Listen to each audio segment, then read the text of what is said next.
we're not reading self-help books in 2026. We're reading poetry. We're reading philosophy.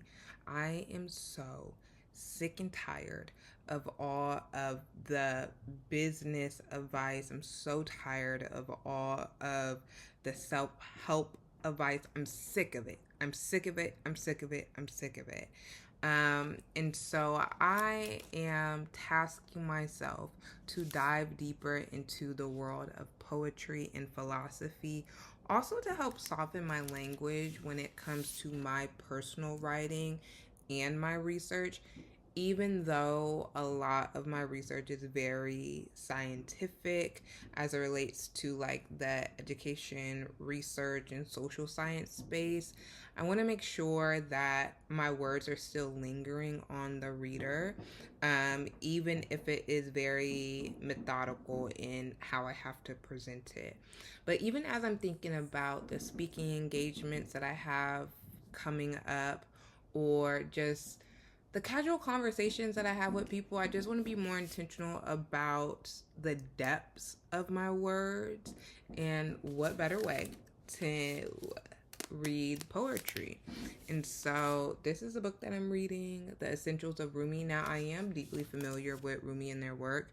I am a love scholar, so of course, if you're going to read anybody, you're going to read Rumi. And I'm just in awe on specifically how Arabic and Middle Eastern writers, scholars, poets, and thinkers are able to convey meaning so beautifully. And that's something that I really am deeply inspired by and aspire to do, especially as I think about how I want to share my writing.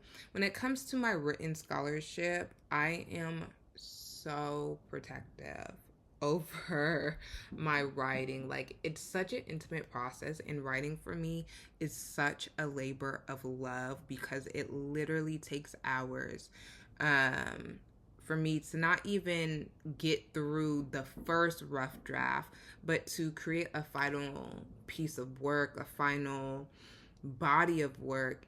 It's so much that goes into it, even just from a thinking and critical thinking perspective.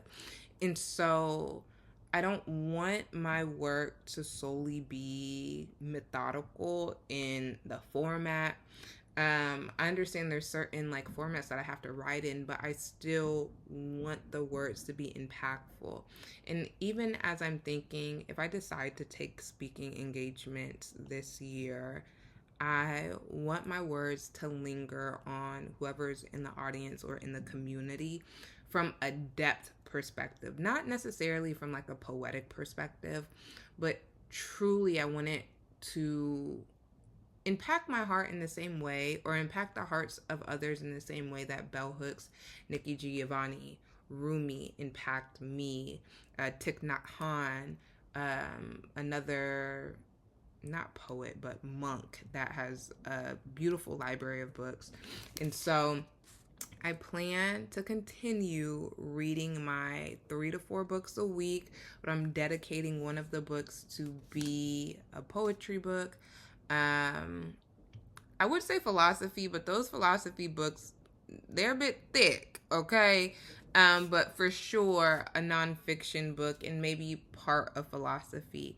And I'm also very intentional about, I want to expand my cultural competency when it comes to the arts, when it comes to poetry, when it comes to philosophy, not just from the West, but also from the East and also the global South, because I want to make sure that I'm not creating any bias in my scholarship, especially when I'm speaking about love and seeing how love is articulated and communicated in different parts of the world and also in different timelines.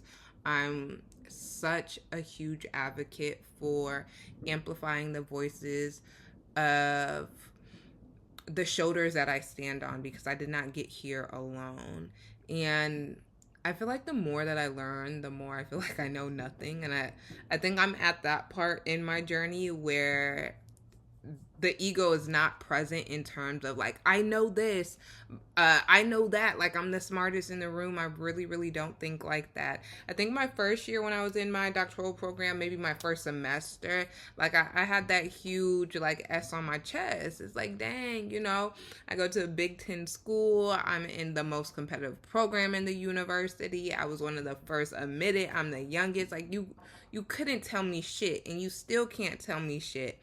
But I have a more of humility coming to like this entire process. So yeah, I just wanted to share with y'all. I'll share as I'm going through the books, and I'll talk about some of the annotations. I think I'll do that in the next video. But yeah, read more poetry, read more philosophy, put down the damn self-help.